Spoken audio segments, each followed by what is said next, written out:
Okay, I guess we've got probably just under 50 people here. We're expecting a few more, but we'll go ahead and get started. I'm Monique Thorez. I'm the Director of Instruction at Quaker Ridge Golf Club in Scarsdale. I am here representing the Section Education Committee. Very excited to bring Craig Hocknell to us today. I have to say, in the years that I've been working on the section education events and attending, like, I don't know, a couple hundred events all over, other sections in the country, I've never seen this topic presented. So I was super excited when Craig offered his expertise in this. I think those of us who know Craig have met him either playing in events or in other scenarios. Think we can all agree he's a fine addition to the Met section. Very happy to have him. Wanted to let you know there's a poll coming out. Caitlin's putting out a poll. Craig just has a couple of questions that he wants to just kind of get an idea of who's attending today and what is interesting to you about this. So if you would answer the poll, that'd be super helpful. First and foremost, want to thank our section staff, Caitlin, Emily, Jared, everybody who toils behind the scenes to help us with not only education's events, but everything else. We're really, really grateful for you. So thank you. Craig has, I know he'll talk about this, he's got a website with 10 products that he sells. He's gotten 2 patents for his inventions. He's gotten USGA approval for some items. So he's very, very knowledgeable about this process and the topic of inventing something and bringing it to market. So he's going to talk about lots of super interesting things related to this.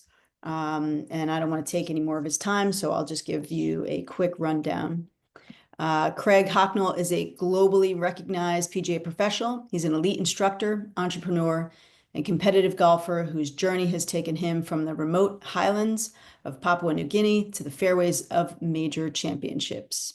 He's a Class A member of the PGA of America, of Australia, and Canada. He's distinguished himself as a leader in player development, coaching, and golf innovation. Craig has a deep passion for education and mentorship. He's a 5-time section award winner and a 2-time Teacher of the Year and National Player Development Award finalist. Craig has held leadership roles at several highly regarded golf clubs across the country, from Arizona, Utah, Idaho, to our own Westchester Country Club in Rye, New York, where he currently works alongside an outstanding team of PGA and LPGA professionals. As a competitor, Craig has played in multiple PGA championships and over 30 tour events worldwide, and he feels blessed to have been a member of the last 2 Farley Cup teams representing Team Westchester. Craig is bringing us today his wealth of experience, his innovative teaching philosophies, and compelling personal journey to inspire and educate on the topic of inventing a golf product and bringing it to market. So without further ado, Craig Hocknell, take it away. All right, thank you so much, Monique. Hi, everyone. Thanks for tuning in to this section seminar. It's an honor and a privilege to be part of the Met section, and definitely blessed to be able to share. That's all I'm trying to do, is just help, be helpful. As a coach, as a teacher, everybody listening can understand that they're just trying to help their students out, trying to help whoever they're coming across in their normal daily life. That's one of the things I love most about my PGA and LPGA professional colleagues is, if ever anybody needs any help, we just raise our hand and say, I'm here to help. So that's all I'm considering myself as a resource. So I've got a presentation. I'm going to share my screen and kind of get into it. And let's see, launch it here. All right. So I just created my presentation here in Canvas. I'm going to kind of run through it. As Monique said, there's a few different things that I'm very proud of. And just based on this topic of inventing a product and bringing it to market, there's a couple things, an inventor, if you actually have a patent on something, then you can call yourself an inventor. But there's lots of people out there who have made a successful career and a living from selling products, but they're not necessarily the inventor of the product. So it's just nice for me. I've filed for 3 different patents and been granted, which is the terminology, granted 2 patents. So I'm excited to kind of do a little show and tell, talk to everybody about kind of some of the things that I've done. But mostly, my goal is to just inspire you, right? So here's our topic. I kind of called it Great Golf Ideas because it's golf specific and there's a lot of great ideas that people have out there. So I wanted to put a brag about my PGA championship at Bellerive. This is just one of my most favorite pictures of all time. And it's pertinent to this discussion as well, but that's my son JC caddying for me. He's carrying my Sabre Golf carry bag. And as you can see, I'm wearing my Sabre Golf hat. I've got a Sabre Golf logo and some sponsors on my shirt. And so for me, this was a very pivotal point and an exciting moment for me because my son was caddying for me in my first major championship. But that putter that's in that bag was actually approved for tournament use on the Monday of that PGA championship. So I had been dabbling, trying to get my products designed and patented and all of that kind of stuff. And when you're dealing with the USGA and the whole approval process, it's quite rigorous, and you have to send in your products. And when you send in those products, they keep them. So they have a big warehouse of all your products. And so I had sent in several iterations of my putter and was waiting on approval. And it was actually the field staff at the PGA at Bellerive who actually looked at my putter, double checked it against the USGA specs, and approved it. And so, being my first major championship was one thing. Having my son on the bag, who is actually is working on his PGA Class A now, was another special moment. Had my whole family there, my wife's extended family, but I was using a product that I had invented and patented and gotten USGA approval, and I was actually able to use it in the tournament. Played pretty well. I think I was like 5 over par for 2 rounds, and had a chance at making the cut as I was coming down my last 6 holes, which I had to finish on Saturday. So, how are we going to continue on with this process, right? So I'm going to move.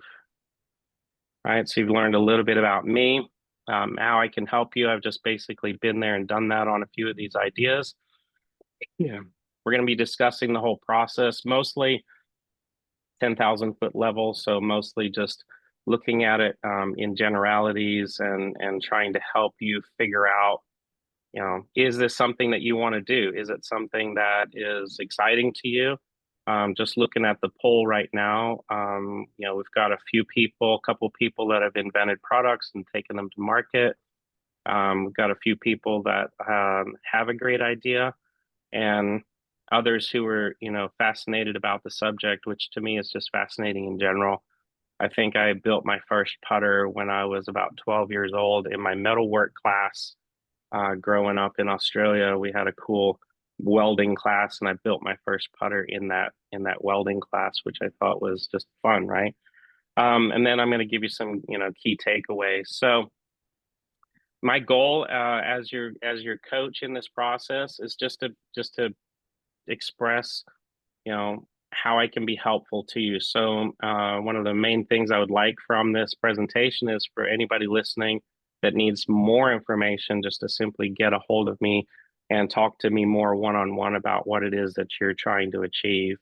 Definitely made some bogeys along the way and some eagles along the way, and I'll share some of those stories with you. And the goal is to do 2 things: to help you save money if you're going to go down this road, and then also make money, right? Because we don't want to go broke doing this kind of thing. And I've got resources at all levels. So whether it's if you're looking to have something CNC milled or manufactured or designed here in America, or you're looking to mass produce it and you want to go overseas, I've got the connections to help with that. So, big picture, I want you to consider this as if you're helping your student. The opportunity that we have is essentially to either make more money, or kind of increase our credibility within our little environment that we're in, whether it's our club or a region or a section. And it's very important to be calculated, confident. Quiet is an important word, because the more you talk, the more you cannot listen. And that's very, very important in the process. And I'll hit on that as we go through it. And just be patient and persevere through this. So just some key thoughts to take away. Just because it makes sense to you doesn't mean it will make sense to do, right? So just because it's a good idea doesn't necessarily mean it's going to turn out to be financially good for you. Complicated is complicated. So, the simpler you can make it, the simpler the process is, the higher the chance is of you succeeding. But simple is not easy, so it does always take a lot of work. And just like our golf game, we have to balance our expectations. You don't want to go out there thinking you're going to shoot 62. It's probably not a great expectation for that particular day. Anytime I've played well, it's usually because I was sticking to a process, right? You want to tackle this and eat that elephant one bite at a time, and it's important to make sure you pick the right size elephant, right? So if you're picking this huge, massive project, yes, you're still going to need to eat that elephant one bite at a time, but what's important is that you probably choose smaller targets as you're going along. You want to make sure that this process and what it is that you're achieving is working for you, and that you're not stuck working for it, because you can create essentially a monster. And if you're creating this big, huge thing, it effectively just consumes you, and you start kind of working for it and not making it work for you. Just embrace this process, embrace the education. Education costs time and money, doesn't matter what it is you're doing. So hopefully this little seminar will be helpful, and the whole educational process, just embrace that. You don't have to do it alone, but you'll end up doing most of it alone, right? It's important just to remember that there are people that are going to help you. I'm here to help you, and there's other people in our section that are very skilled and have taken products to market. They can help you as well. But just know that nobody's actually going to do it for you. So for the most part, you're going to be doing it alone. And then hopefully there'll be a light bulb moment for you, some key some key moment that you'll be able to take away from this. Um, so why? Like, let's talk about why. Why would you create a golf product? Um, it's a solution to a problem, right? So, do you have a gift as a teacher or communicator?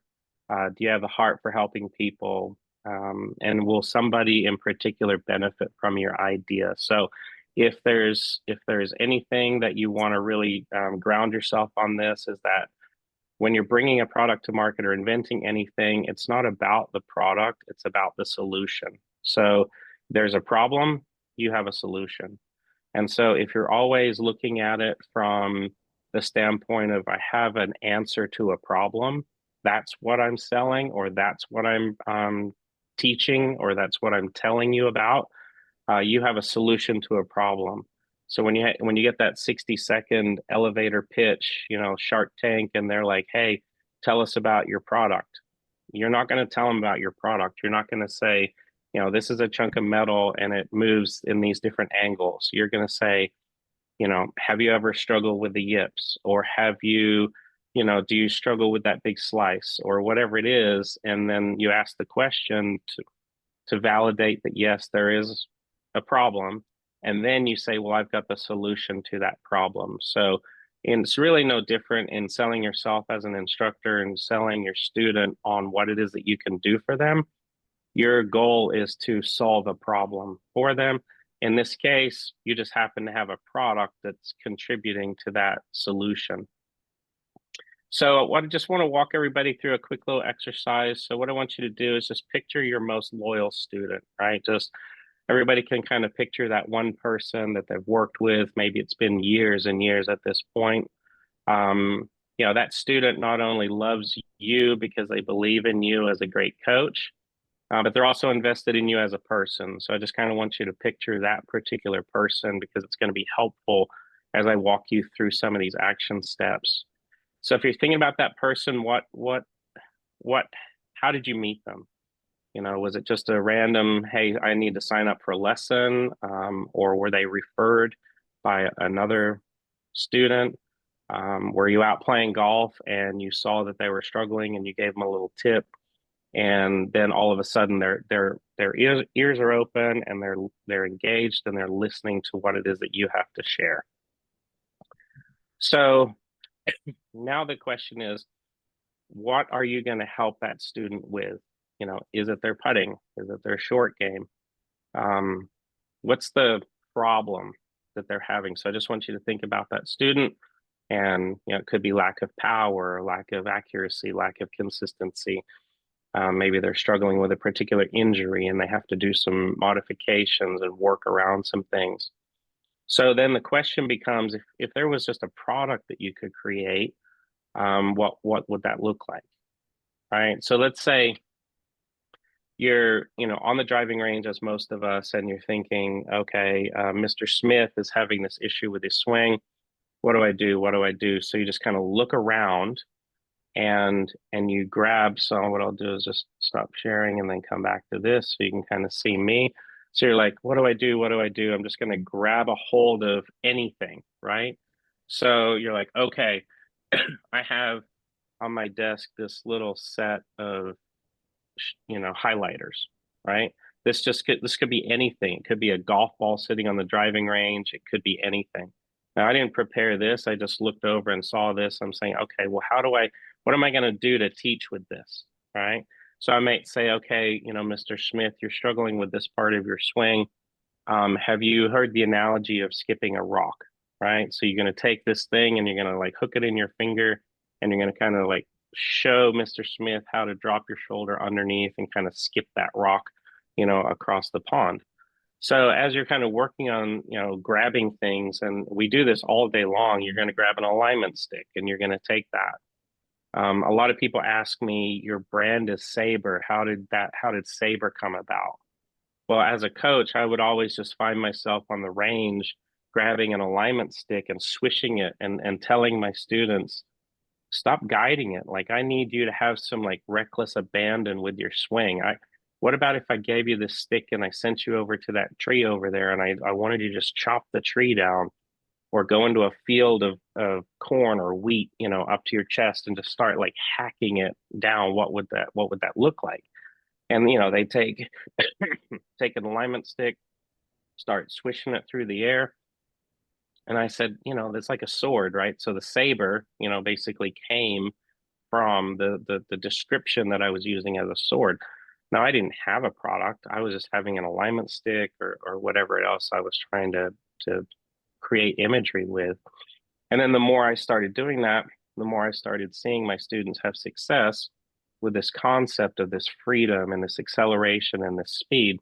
So I said, what about if I, you know, created a stick? What would that stick look like? So this is the original saber, right? So basically it's a grip on one end and a grip on the other, and it's just a round tube. And this is the original Sabre logo, right? You can just see I drew it up myself on the computer. And then, you know, I was able to then morph that design into this new logo design, which I also created on the computer, right? So there's the new saber design. I basically took the concept of a saber-toothed tiger, the saber sword or whatever was in the original logo, but then I wanted to come up with something cool, you know, something I could put on a hat. And, you know, a lot of people were like, oh, that's a cool logo. What is that? You know, it's a cross between a Transformer and Batman or something. You know, a lot of people have said lots of different things, but basically, as you can see, things evolve. And I think that should be a good takeaway for everybody. This is the original Sabre, and my original golf academy was Outback Golf Academy since I'm from Australia. So I just kind of had my products branded. And so as I felt like I was making success or having success with my students with this concept of swinging a sword and having this reckless abandon, then I started trying to figure out, okay, is there a product? Like instead of just handing somebody a random alignment stick, could I actually create something, right? So go back here to my presentation. So the next question is, let's say you give somebody that product and you ask them to use it and try it out. Are they going to succeed? You know, probably, hopefully you've come up with something. And then the question is, are you just going to give that to them? Like if you think of that favorite student of yours and you said, I'm just going to give this to you. I know that you've been struggling with this particular thing in your swing forever. And here's this product. It's just a gift. Take it. Are they going to take it free of charge? And I think most of the people that we work with are going to say, no, like, what are you talking about? I don't want to take that for free. Like, I got to pay you for it. What is it worth? Like, how much did it cost you to make it? You know, they want to at least pay you for whatever that is. And then, you know, that kind of drives that question as to, okay, well, if this person thinks this is amazing and it's really going to help them with their swing, not how much does it cost me, but what is it worth to them? You know, what's the value in that? And what you're also going to find out is like in my case with this particular product, it just streamlined my communication like that. You know, it helped me become more efficient as an instructor. So I used to think that training aids were all kind of gimmicky, and you know, I would watch a lot of infomercials, and I thought, you know, why would somebody want to buy that? That's not going to work. Or I would go buy one and, you know, tuck something under my armpit or strap something to my body and then try to use it. And I always thought, no, that's just a gimmick. It's not really helpful. But what I've learned to describe training aids in particular as is communication tools, right? If all of a sudden you had, you know, laryngitis and you couldn't talk, and all you were trying to do is communicate the concept, and for some reason you just could not get it verbally across, if you could hand them something and just say, you know, swing this, would your information get passed on to that student? Would they intuitively understand it? Does it require some explaining? That particular moment in time is another form of communication. We have the verbal communication, we have nonverbal communication. This is a use of a tool to help us communicate. So next step is, you know, how would you go about that? You know, I've wandered up and down the Who aisle. among us, who among us, Craig, has not been to Home Depot and built things? It's yeah. Yeah, it sounds like it comes up very organically, right? I think that's the process you're describing, right? This is you're on the range trying to teach someone and this organic idea comes up and then you go out and try and make it. So far, I think you've got all of us. We're all there. Yeah, no, exactly, right. So you're like, I got to go to the hardware store, got to go to Home Depot, Lowe's, whatever it is. I'm just racking my brain. And a lot of times it's for us. Like, what are we trying to help ourselves? Like, if I could just find this one thing, or, you know, I understand that maybe weight shift is important. Can I create some kind of like teeter-totter thing to stand on? Or, you know, what about if I was working on just the fundamentals of balance and alignment, and you know, how do I communicate that in a simple way? And then is it something that if I had, you know, 50 students, could I just get each one of them one of these products that I've come up with, and would that help them if they were able to practice? So for my own personal benefit, when I was starting to play a lot more competitively and travel a lot more, I started to find that, you know, you're going from location to location. You're basically just taking your suitcase with you. And sometimes you show up and maybe you've had to do a Monday qualifier just to get in the tournament. And then Tuesday is a practice round, and then Wednesday is a pro-am, but you're not in the pro-am because you're not a ranked player. And so now you don't really have access to go play. So how are you going to maximize your time? And that's where the training aid really comes in. It allows you to do more at-home practice, you know, swinging in a hotel. Instead of being on the driving range and hitting, you know, hundreds of golf balls, I would take my saber and swing it and constantly to try to keep my strength and flexibility. So that particular product was not just something that was going to help my students, but it was going to help me personally as a warm-up tool and just as a tool to kind of help keep me going. And a lot of it just starts with just trips to Home Depot trying to figure out what if I made this thing? And then you start thinking to yourself, okay, well, if this thing costs me $10 or $20 or $50 to make, what about if I bought some items in bulk? Would I be able to make 100 of these things and save a little bit of money because I'm buying things in bulk? So you start kind of going down that more of a business mindset than just like a coach trying to help out a student. But ultimately, you're going to have that wow moment.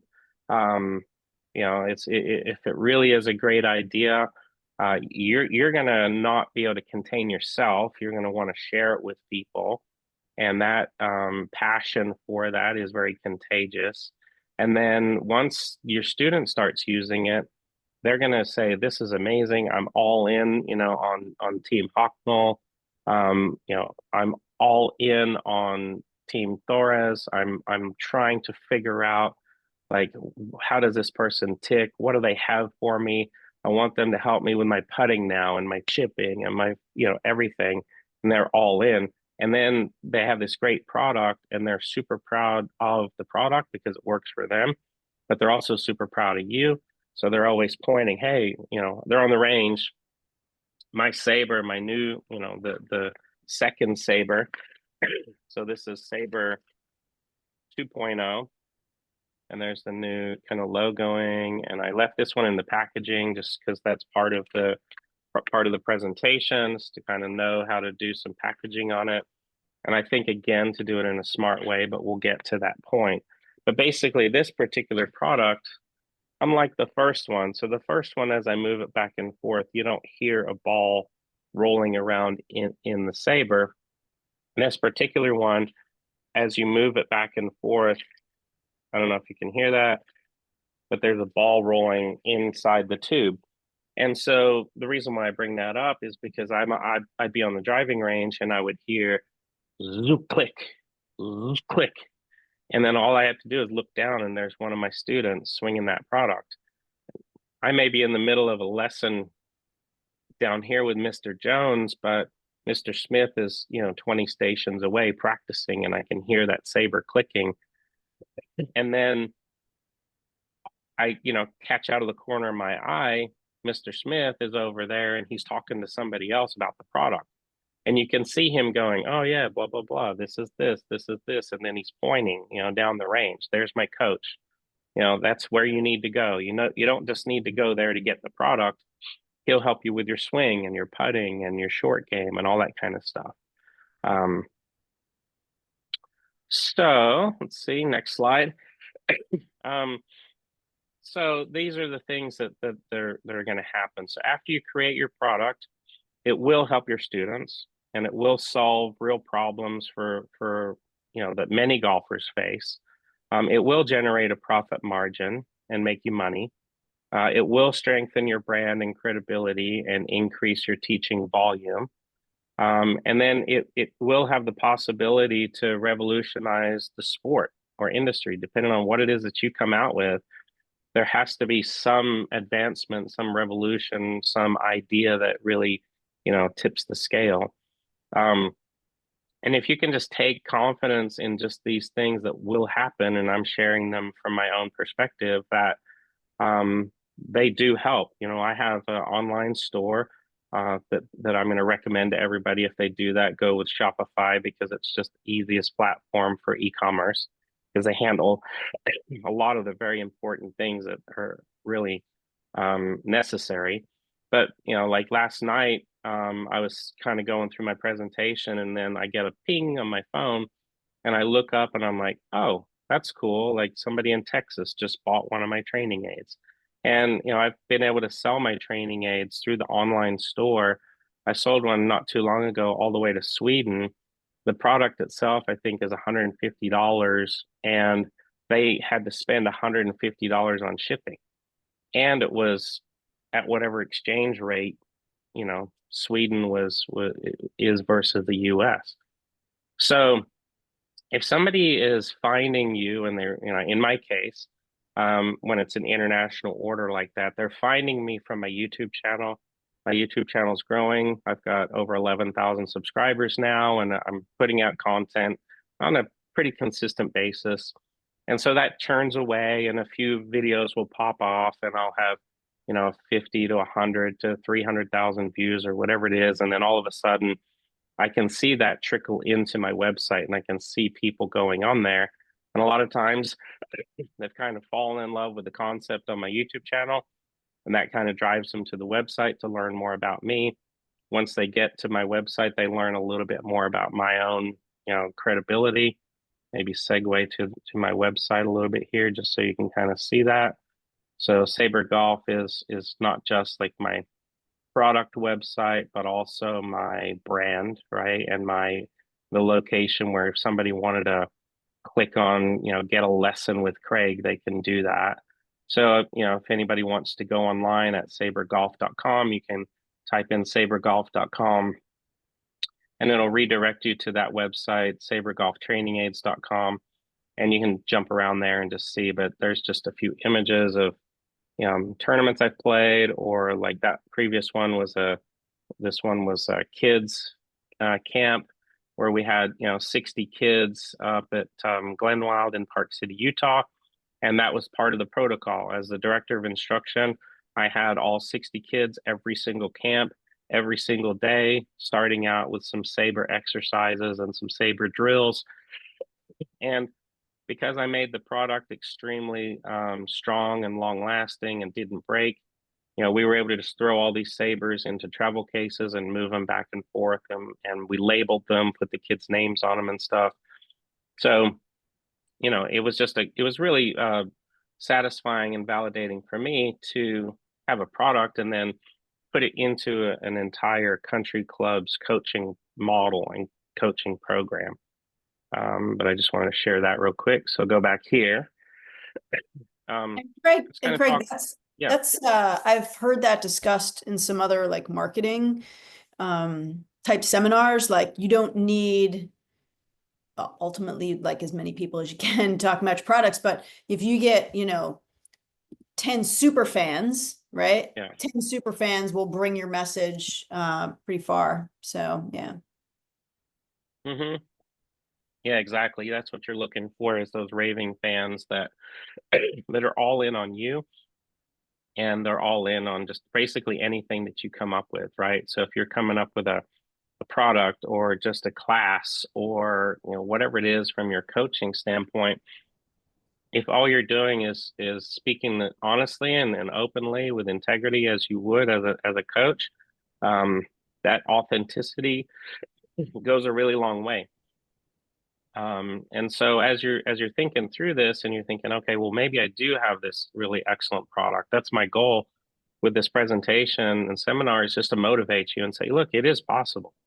We're going to get into some pitfalls here in a little bit, but basically it is all possible. You just got to, think through it. And maybe, this slide, maybe you've had like that eureka moment where you're like, holy crap, wait a minute. This thing might actually work. Like this is actually really good, whatever that is. And so I'll share with you, I've shared with you my swing training aid, and I'll stop sharing my screen and I'll just show you a couple of my early putters. So here's like iteration number 1, right? So look at this thing. It's like a Twinkie, right? So basically what I said in my concept of a putter was I was thinking of stability, and I was thinking of like a swing set moving back and forth, and then I was picturing like a big log, big log swing going back and forth, and how, like if it ran into something, it would potentially twist one end or twist the other, and that's called moment of inertia, and being able to resist that twisting. And I thought, well, what about if I took a solid piece of steel, which is what that round piece is in the middle. I said, what about if I swung that, right? So there's putters out there, that the old teardrop putters and some of these round tube putters. And I didn't like the idea of a striking surface being round. So I thought it's got to be flat. And I don't want it to be a hard metal that I'm striking the ball with. I want it to have a nice soft feel. So this is aluminum. So basically there's an aluminum body around this steel core. So it's very heavy. If you've ever played with me and you've grabbed my putter, you'll know that my putter is very heavy. The current model that I use now is what's called the Sabre Lynx model. So I have the Lynx, the Hawk, and the Cat. Those are the three models that I've come out with. There's also a Blade. And then I'm coming out with another one too. It's going to have a cool name to it. But basically, this was the start. And so then I thought, okay, well, it's rounded on both ends. It's, this could be used as a lefty and a righty putter. The features of it, the other features were I wanted it to have a perfectly flat sole, because if you were to sit a putter on the ground with a round bottom to it and you had been perfectly fit for that putter and the lie angle was supposed to be 72 degrees, if it has a rounded cambered sole to it, you don't really know if you're plopping it down at 72 or 70 or 73. Where is it? But if you have a flat sole and you plop that putter down, you know that from that shaft angle up now, if it's supposed to be like minus 74.5 degree lie, you know exactly where that's supposed to be. And the other feature is I didn't want any loft, so I wanted it to be a perfect 90-degree angle. So I wanted that to be 0 degrees of loft. So this was the first one, and then this is the second one. So basically I said, oh, well, let's just have one rounded back end to it, and let's make a flat side and put the logo on it, etch the logo in there, start messing around with it. And then what we decided to do is take kind of that design and then move into carving out. So now you can see we have the metal core was through the middle, and we just kind of milled it out, made it look kind of like more like a conventional putter head.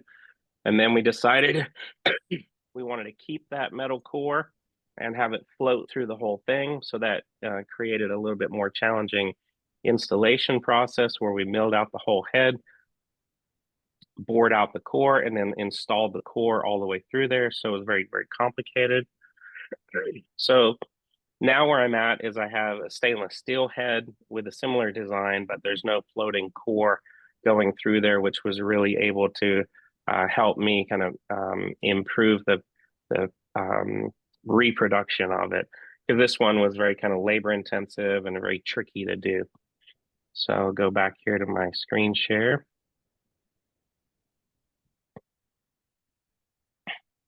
So this little line I put here at the bottom, key takeaways. Being excited about something is necessary. Execution is everything. And my father-in-law, is from Kansas, he's a PhD biology professor, but he's a hobby farmer and really a cowboy at heart. He would always say, "Shit or get off the pot." That's what SOGOTP stands for. You're either going to do it or get off the pot, right? Like just like don't just come up with something and sit on it. Like act on it, right? All right. So there's a big difference between having a good idea and a good business. So we'll kind of start moving more toward that. You start wondering, you think it's a good idea, but is it a good business? So that's where kind of some of the self-doubt comes in. We typically run into roadblocks where there's a lot of confusion with intellectual property and patents and trademarks and all that kind of stuff. Then you start talking to people about, like, when I was trying to get these putter heads milled, what does that cost? How many times do I make a change, and how much money does it cost for each different iteration?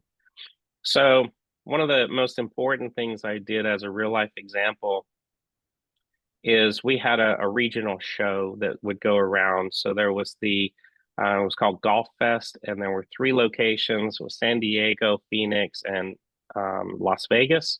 And when I was traveling, doing my golf trick shot show, I would go to these Golf Fest events, and I would just be the entertainment. I would perform my trick shot show, and there'd be maybe 500-600 people that would all come and stand around on the driving range and watch me entertain.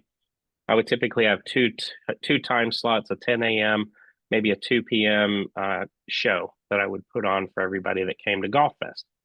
Well, one of the things that Golf Fest did is they allowed vendors to come in, kind of like mini PGA show. And if you had, trinkets or hats or t-shirts or whatever it was, you could get a 10 by 10 booth, and find your spot in this marketplace and sell your product.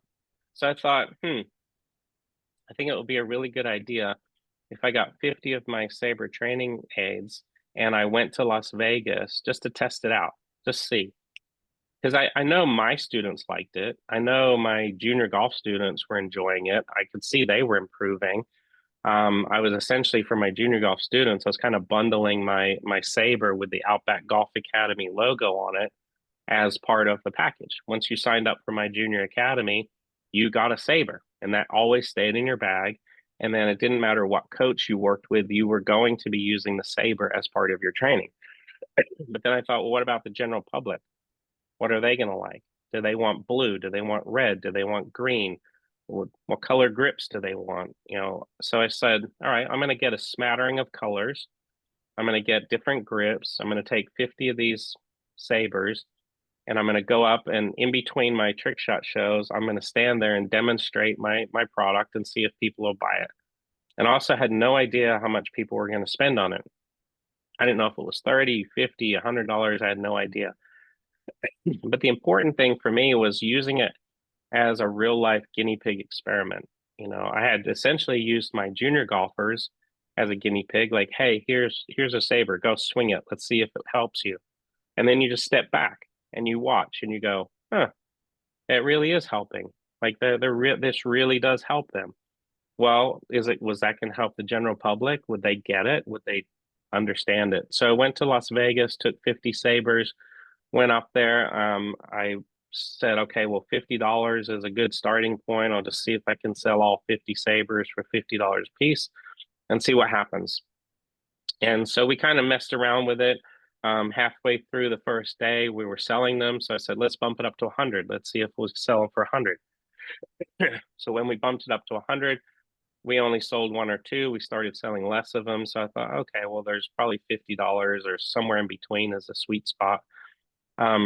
But regardless of kind of what I made on the profit margin, I was getting tons of great feedback. We knew right away that the blues and the reds were selling a lot faster. We had done some different colored grips, but a lot of people just like the standard black grip. And we had done some different logos, some different patterns, some different information on the Saber itself. So we were able to basically prove out the concept in a public setting. And so that was tremendously valuable. And I did sell all 50 Sabers, which paid for the trip, paid for all the products. And I knew right away that from that moment, one of my foundational things with any of the businesses that I was going to create was I wanted to make money from day one. I didn't want to be in the hole digging myself out. So I effectively said, you know what, I'm going to get 50 of these made. I'm going to take them and see what happens. And from that day on, I've always been ahead of the game as far as that profit. So that's just yeah, go ahead. Two questions come in. One, and you may be getting to these, so I'll let you decide when to talk about those. First is, did you use an attorney to file your patent application? And the second is, do you have any experience with licensing your products? Mm-hmm. Yeah, good question. So on the patent question, yeah. So one of my students, he wasn't like um, my most loyal student by any means, but I knew he was a member at the club and he was not a very good golfer and he needed help with his game. And so I sought him out and I said, hey, can I trade you some golf lessons for some time? And maybe you can kind of help me with the process. And one of those pieces of that puzzle that's can be extremely expensive is just those attorney's fees, right? Like if they're charging $400, $500 an hour, and you're asking them, should I bring this product to market? One of the things that they're going to do right away is say, okay, we need to search and research all of these past and current patents to find out if you are going to be infringing on any of these patents, right? So it's one thing to, think, oh, I have this amazing idea. If you jump in too quickly, you could actually find getting a cease and desist letter pretty quickly from someone else's attorney because you've actually started to produce a product that's infringing on their patent, which happened to me actually. The clicking ball that was going back and forth. You guys have seen Gabe Golf and the Gabe Swing Trainer. He came out with I think an 8-iron was the first club he had, and he had a ball that went up and down inside the shaft, and they sent me a cease and desist on the ball moving up and down. And then my attorney was able to turn around and say, well, actually, your particular patent that you have is on the plug at the butt of the grip that stops the ball from coming out of the shaft. That's what their patent was on. It wasn't on the ball itself, clicking and timing and those kind of things. That was not by any means a novel new idea. I mean, people have been doing that for a long time. So my particular patent is a design patent on the Saber because it's square. So the grip itself is square, the shaft is square. And so my unique design that I was granted the patent for was the squareness of the shape, because I felt like when I had my original round Saber, people were swinging because it has a heavy end and a light end. People were swinging the heavy end and getting stronger, and then they would flip it over and they would swing the light end. And I don't, are you seeing me or just my screen right now? Both. You're in a little thumbnail. Okay. All right. So I'm hoping that people can kind of see me as well as I describe some of these things. Here, I'll go back to just a bigger screen so you can see it easier maybe. So this particular one had heavy and light, but no ball in the middle. And I knew people were going to improve, but the problem I found with the round shape and the grip was there was no club face awareness. So somebody who was trying to create a lot of speed, they didn't know where the face was while they were increasing their strength and speed. So if they already had a bad grip or a bad understanding of how to place their hands on the club, all they were doing was taking that bad thing and speeding it up. And so it wasn't really helping them with their accuracy. So that's when I came out with the square Saber.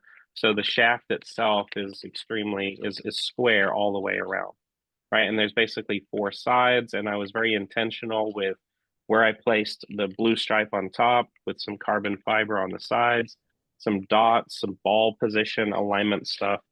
And so once I was able to take that product and do something more with it, definitely having a friend and a student who was a patent attorney kind of help me through that whole process was very, very important.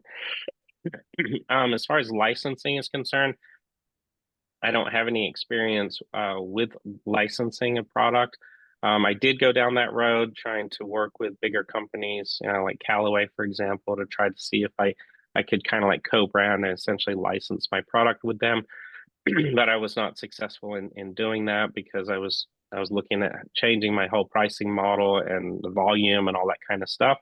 But it's not something that I'm opposed to, just don't have the experience with that. So the key takeaways on this is you don't have to have all the answers to convert your good idea into a business. It's just kind of like the rules of golf.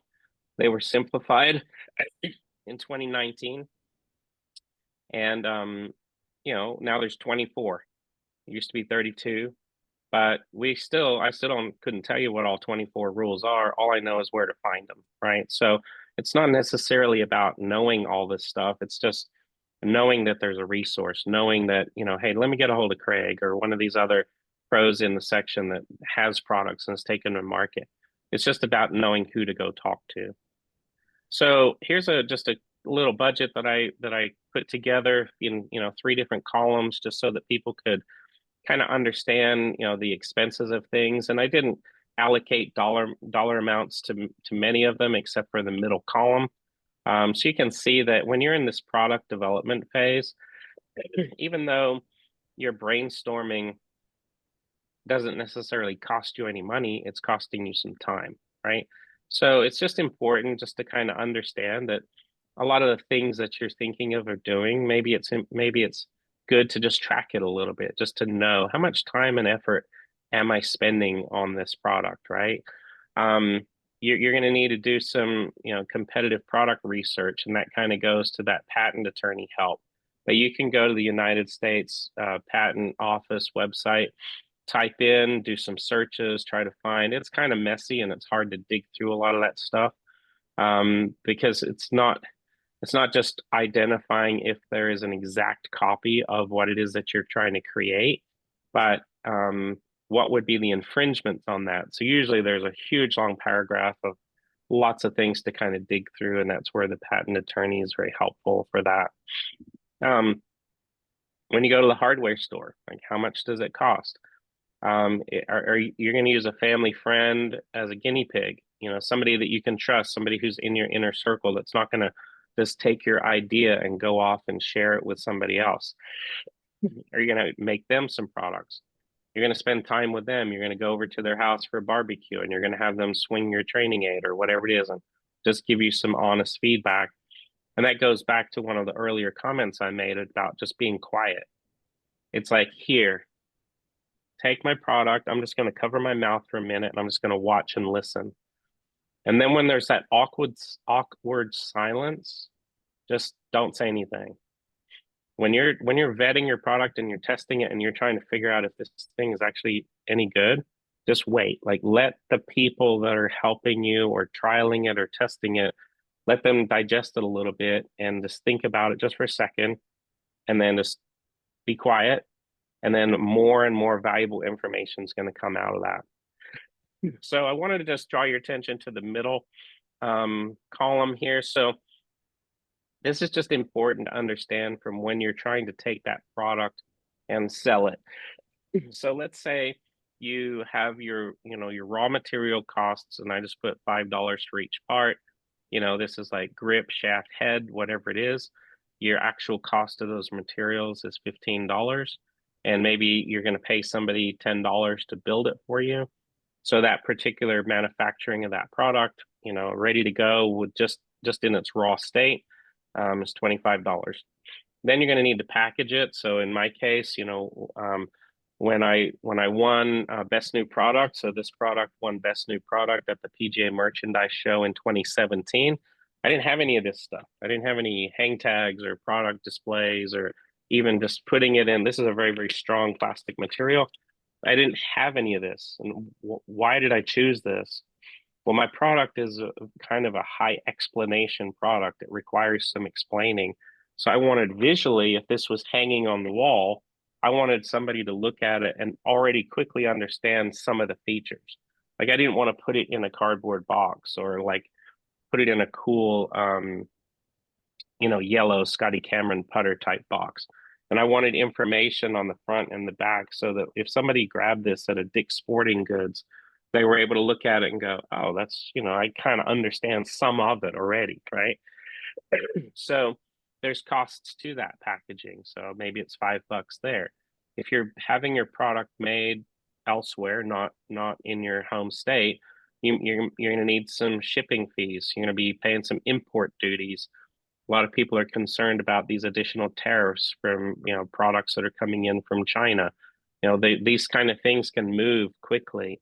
Where are you warehousing it? Are you having it essentially warehoused at Amazon so that it can be drop shipped out from there, or are you warehousing it at a fulfillment center?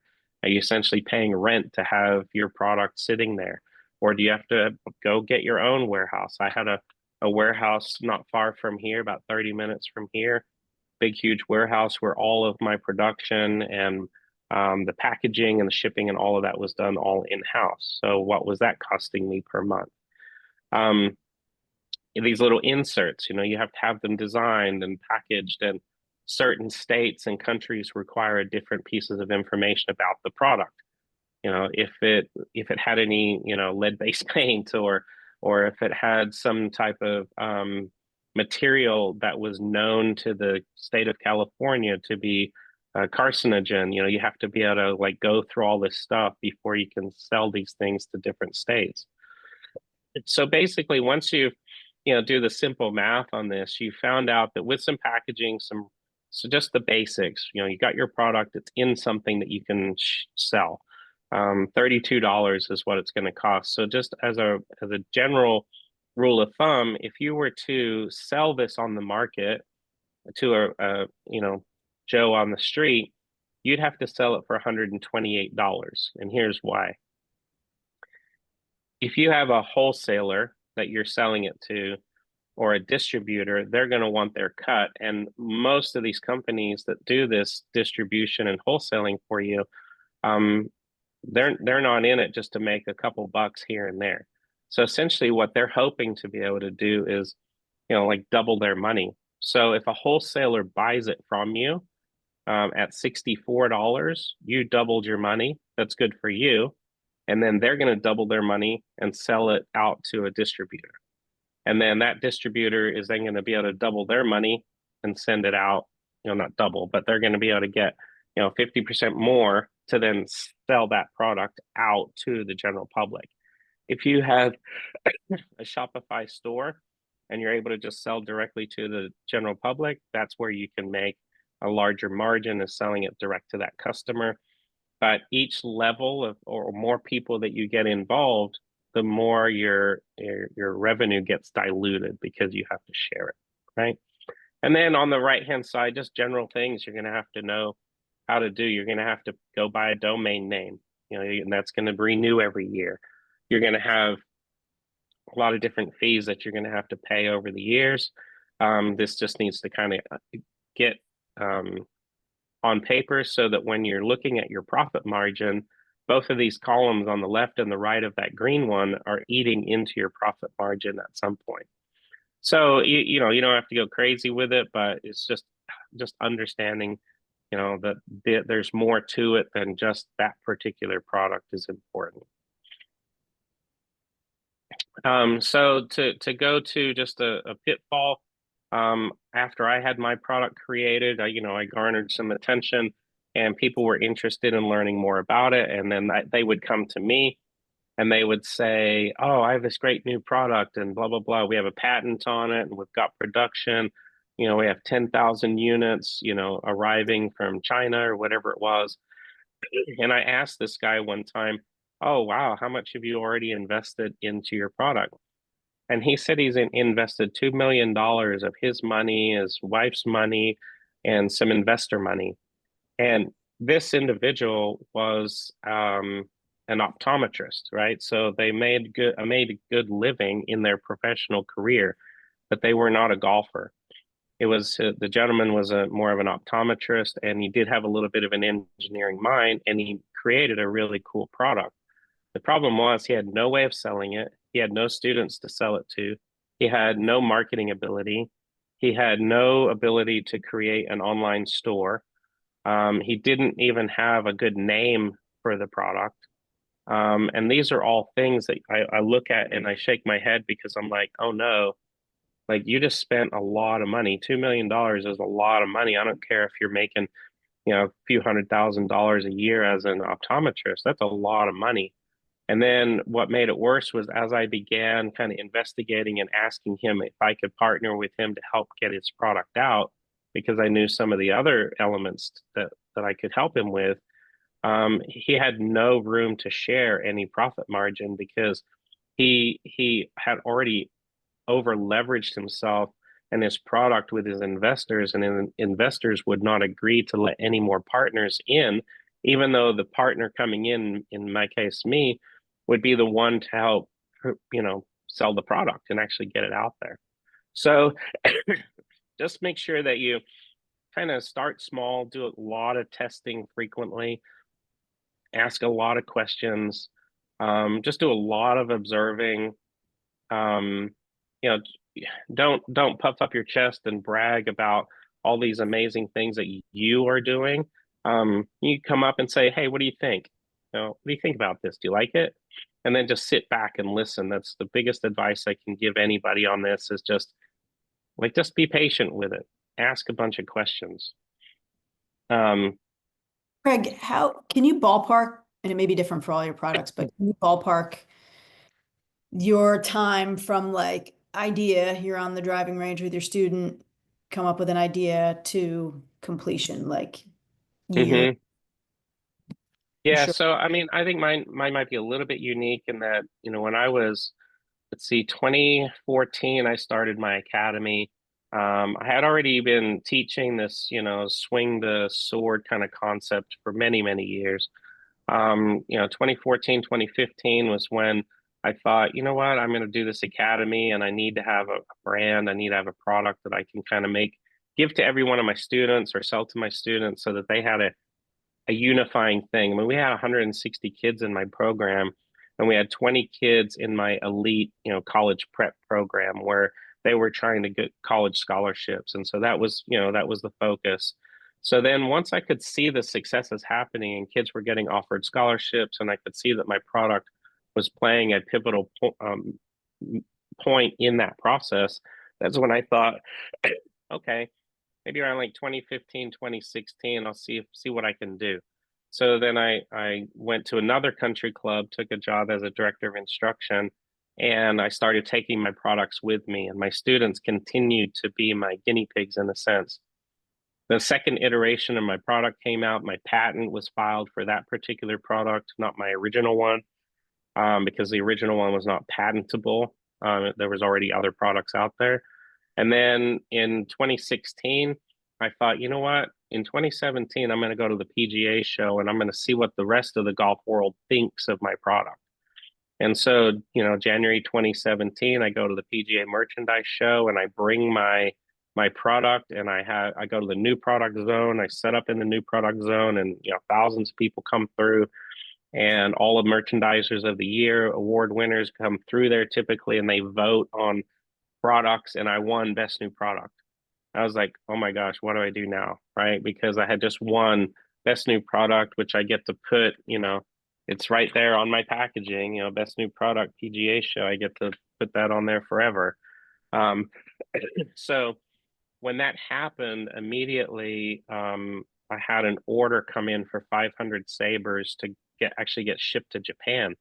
So then, I had to hustle just to try to get my 500 sabers. And then I'm learning about way bills and I'm learning about international shipping and all this customs and clearing, from one country to another and all that kind of stuff. So um, that particular process from 2014-ish was 2015, 2016, a lot of testing, a lot of working on getting the patent kind of figured out and then launching it in 2017. And then when I won Best New Product for that training aid, then it kind of ramped up from there. So then I had to learn all the other stuff, get my e-commerce store going, and continue on that process. Um, and then I just as a creative guy and as an inventive kind of person, I still have probably 100 more products in my brain that I would like at some point to be able to bring out. But I've just learned again, just be patient. The time when the timing is right, those things will be relevant. This particular slide right here is just a little, something I'm proud of. I have my putter approved. This is the latest putter, so my Saber Lynx putter is listed as conforming on the equipment standards decision notification. So through the USGA, it's just kind of cool. And obviously, as a competitive player, I don't want to try to use something to win a tournament, and that's not technically within the rules of golf. So that was a whole nother process to go through.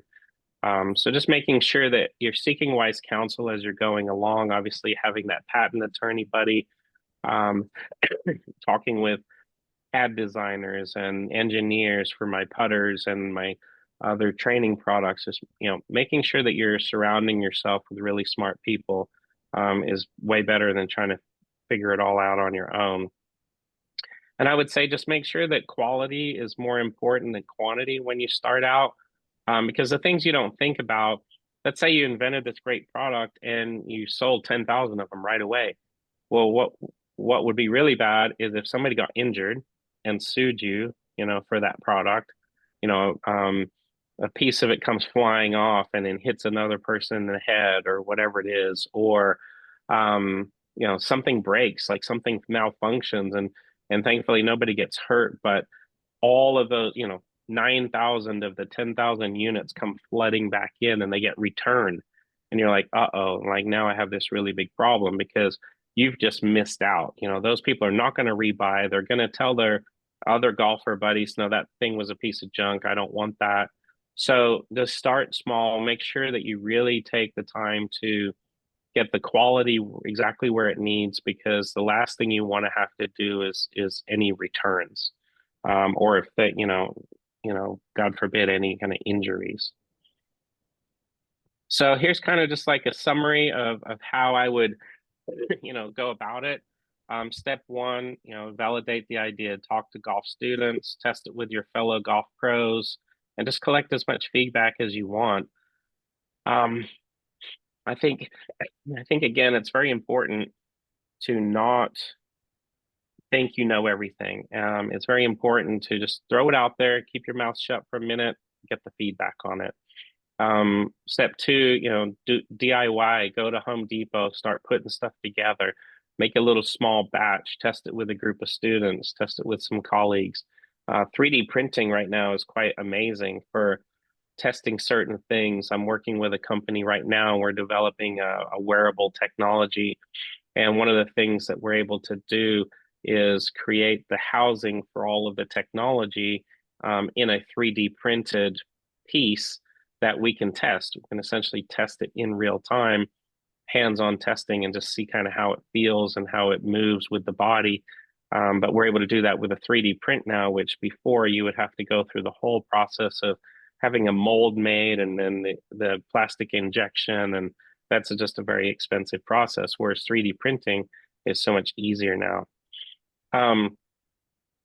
Protect your idea when necessary, right? So like Monique said in the beginning, I have 2 patents.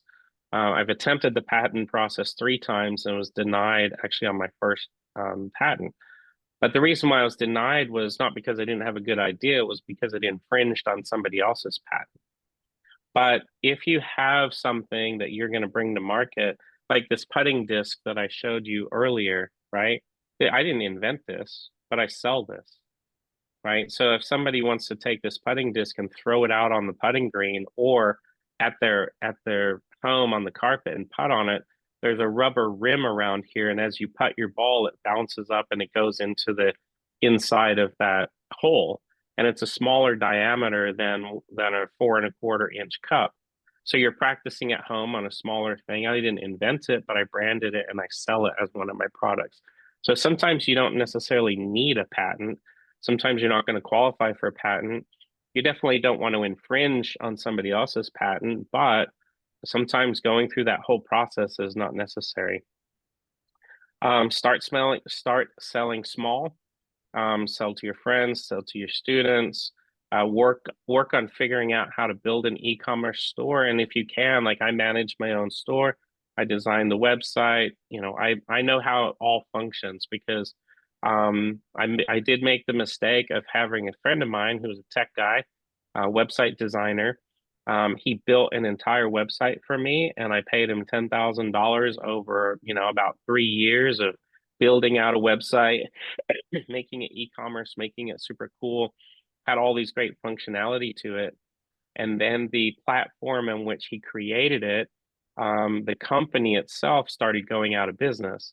And then they stopped providing support for cybersecurity.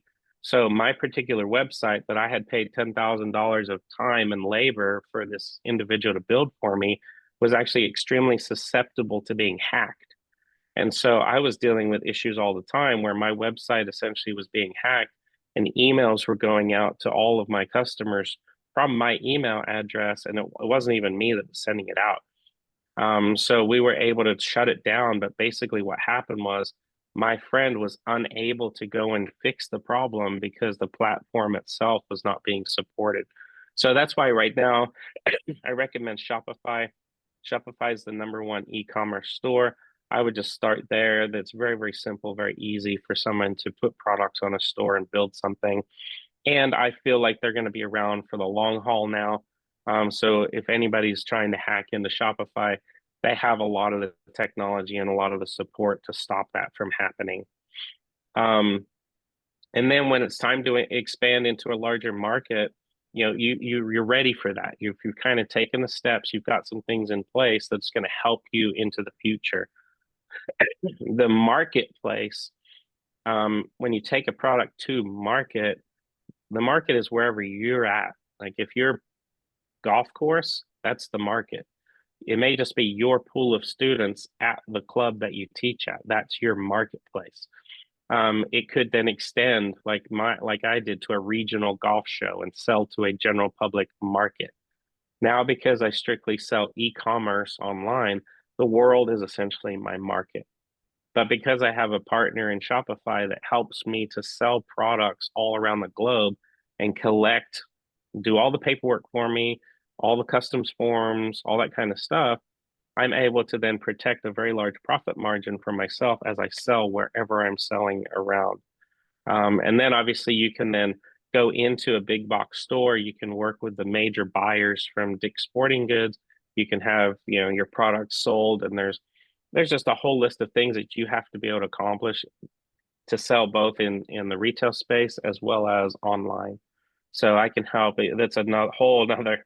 I mean, we're just over an hour now, and that's a whole another conversation. So I'm going to wrap it up, and just offer my help. I've created just a simple email here, greatgolfideas@gmail.com. We're going to open it up to some more questions if anybody has any more questions for me to continue on. But basically, I created the email just so that if you wanted specifically to talk to me about your idea, send it to greatgolfideas@gmail.com instead of any of my other emails or texts that you might have. And then that allows me just to focus specifically on what it is that I can help you with in this arena. So, yeah, so there you go. Hopefully that was helpful, and hopefully everybody got some good information. So, do we have any questions on there?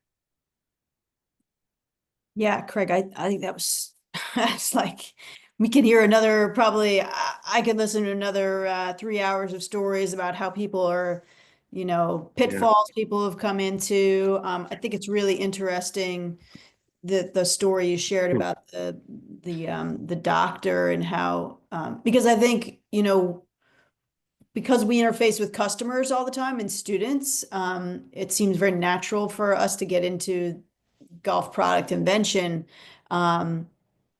Whereas, because we have a market, right? We have our members and Mm-hmm. make broader regional awareness. But yeah, that's pretty interesting to me about that.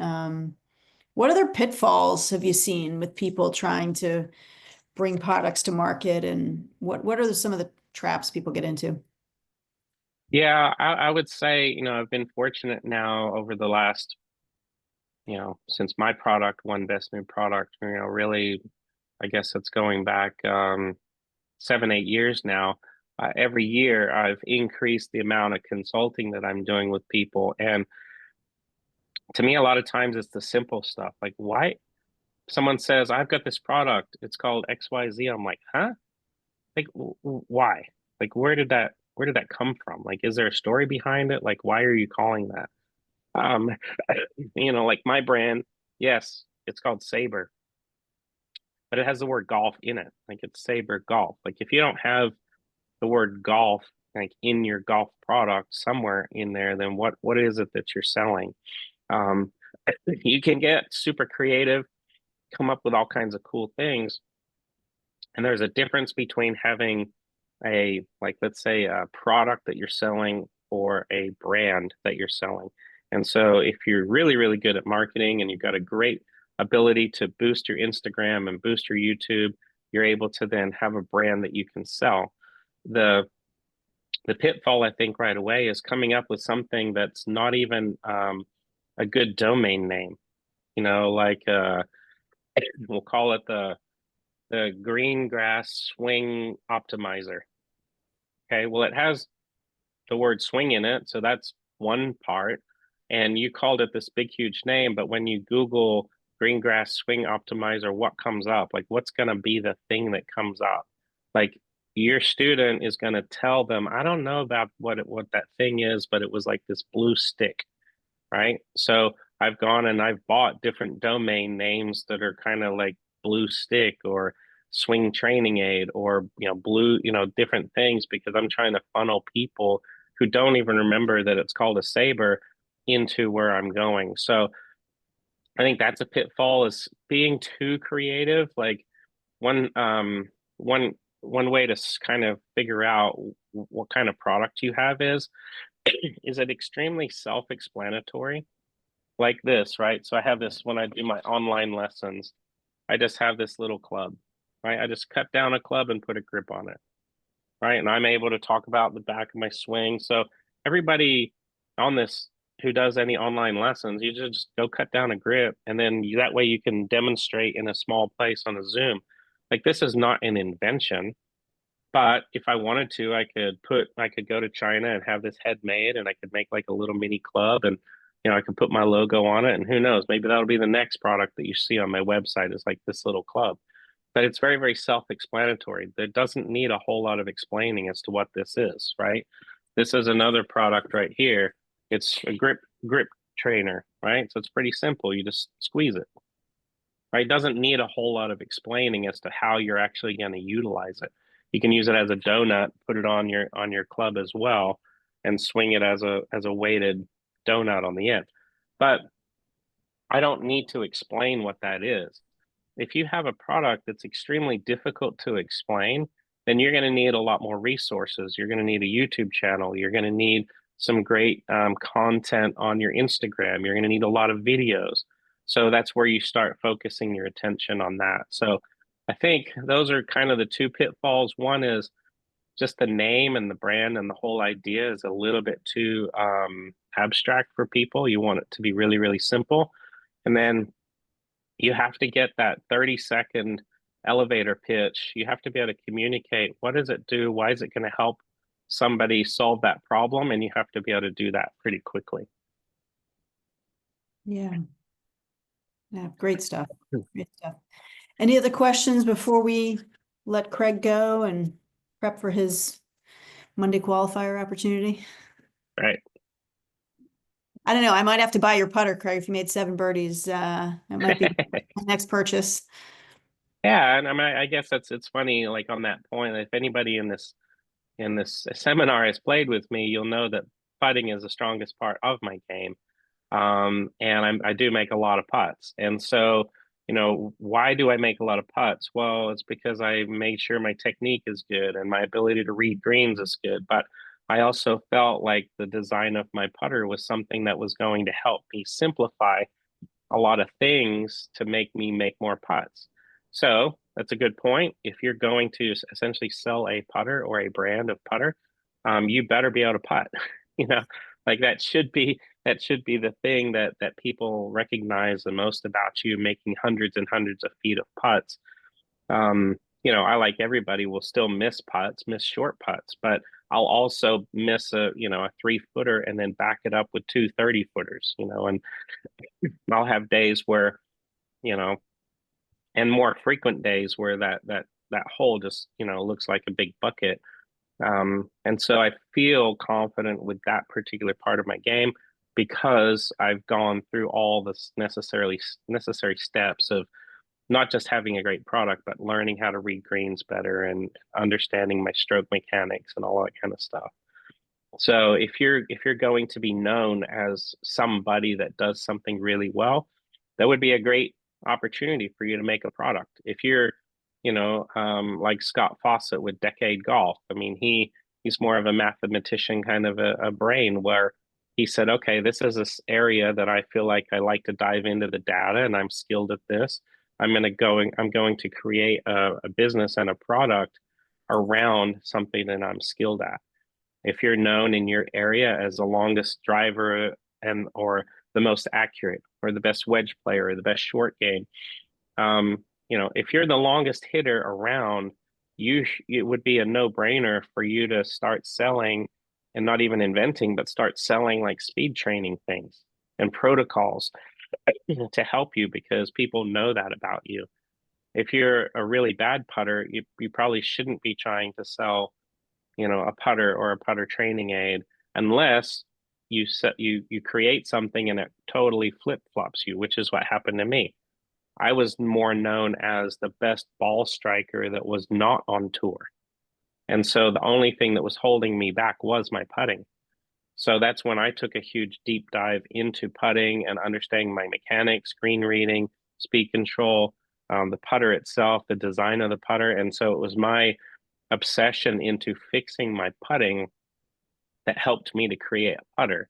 And that's now one of the contributing factors that helps me play my best golf because I'm not the best ball striker anymore. I'm not the longest hitter, but my putting does make up for a lot of that. So. Yeah, and I think it's like, as you said earlier, like goes back to credibility, like inventing a product gives you credibility with your students, but your innate credibility with whatever your particular strong suit is can Yeah. also move the opposite way. It can bring business to you. Yeah, that makes a lot of sense. Yeah, exactly. No, it's exactly right. And that's why I want to encourage everybody because you don't have to, gosh, you don't have to do an e-commerce store. You don't have to, you don't, therefore you don't need a domain name. Although I would recommend, is one really important thing is if you have an idea for something and you're trying to figure out, does anybody else have this idea? That's usually, like let's say it was, green grass swing optimizer, and you just type that in there, greengrassswingoptimizer.com, and you hit search. Well, maybe somebody's already kind of got most of your idea already. Or you go to search a domain name to purchase it. You type that in the search to see if somebody's even purchased that. And a lot of times people have purchased pretty short, good domain names because they're just trying to resell them to somebody else for thousands of dollars.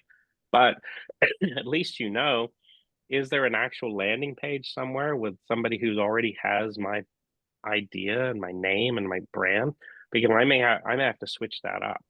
And if you haven't already and you haven't purchased your own name as a domain name, go make sure you do that because what I found over the years is even though it's interesting, so as a young pro, I always felt that I wasn't necessarily the authority, right? You're just a young pro, you're just doing you're just trying to do the best you can. And so I would always come up with names. Like my first one, one of my more successful academies, right? Well, this was Outback Golf Academy. And then down here it says by Craig Hocknell. Well, my first academy was called the Pure Vision Golf Academy. Well, why wasn't it called the Craig Hocknell Golf Academy, right? So I think you come up with these ideas because you're trying to sell an idea or a brand or a thought, but you don't really necessarily know what you're selling yet. And what you're ultimately selling is yourself. So it should have always been from the beginning, it should have always been the Craig Hocknell Golf Academy with, whatever branding there was around it. And I would just say that as an encouragement because I do see that a lot when people come to me and they say, what about this idea? What about that idea? And then I say to myself, why is your name not in it? Or why is your particular unique skill set not even part of that product that you're trying to come up with? So I think that's an important takeaway as well. Yeah, I think that's terrific. I'm coming away with three or four big ticket ideas here. Hmm. And I hope people take advantage of your first of all, your willingness to share your experiences. I think it's very generous of you and wanting to help other people here. And I hope other people take advantage of it. Anybody, we did the poll. I'm not sure we published the poll, but anybody who has thought about this or is thinking about that, I really hope they take advantage of your generous offer to help. And super happy to have you here today. And we look forward to many more presentations from you. You have a lot to share with the section, so we're appreciative. Yeah, absolutely. Like I said, super thankful to be here and part of it. It did say on our poll that there were two people that have invented a product and taken it to market. There's another person that invented a product that did not take it to market yet. 8 more people chimed in and said that they have an idea and they're thinking about taking it to market.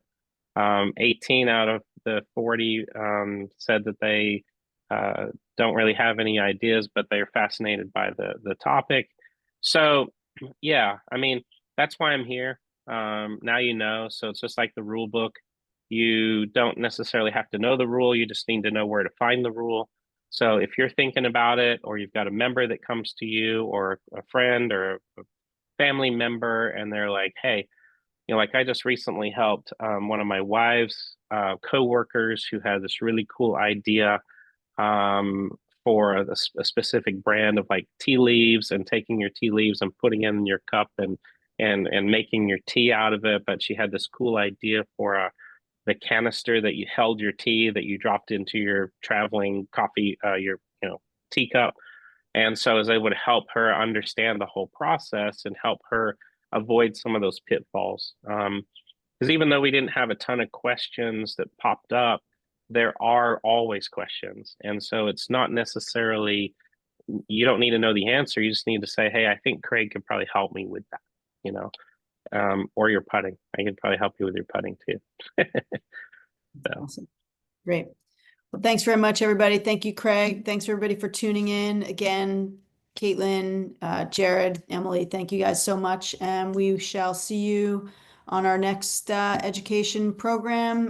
Look for that in the website, and also they're sending out emails from the section out. So thanks, everybody. Cool. Thank you.